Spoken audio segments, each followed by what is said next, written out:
Wow ভাবি, নতুন ঘড়ি কবে নিলে তুমি? এটা কত সুন্দর, প্লিজ ভাবি আমাকে দিয়ে দাও। আরে আস্তে আস্তে, আমি দিচ্ছি খুলে।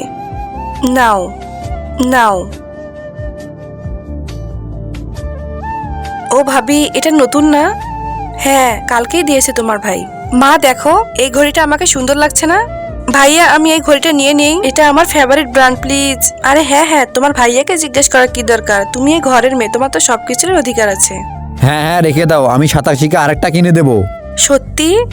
থ্যাংক ইউ ভাইয়া, থ্যাংক ইউ ভাবি, আমি ঘড়িটা নিয়ে নিলাম।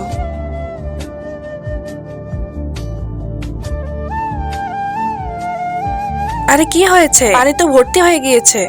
আমি সকাল থেকে দেখছি তুই অনেক টেনশনে আছিস। কি হয়েছে আমাকে বল না। কিছু না মা, এই মাসে আমি শপিং করতে চেয়েছিলাম, কিন্তু আমার কাছে টাকা নেই। এই দুইটা ছবির ভেতর থেকে যে কোনো একটা ছবিকে ভালোবেসে থাকলে ভিডিওটিতে লাইক করে চ্যানেলটিকে সাবস্ক্রাইব করে দাও। আর যদি না করো তাহলে আমি বুঝবো তোমরা ছবি দুটোকে ভালোই বাসো না। আর কমেন্টে লিখে যাও আমিন। বেশ, এইটুকুর জন্য তুই এতটা টেনশনে আছিস? এখনই বলতেছি তোর ভাইকে, 1 মিনিটের মধ্যে টাকা দিয়ে দেবে। চল আয় আমার সাথে। শ্যাম, হ্যাঁ মা। বেটা, তোমার বোন অনেক টেনশনে আছে। ওর স্বামী না ওকে হাত খরচ দেয়নি, এজন্য ও মন খারাপ করে আছে। আমি বলতেছি ওর টেনশন আছে কেন। এরপরে যা হলো তা দেখতে কমেন্টে পার্ট 2 লিখে যাও।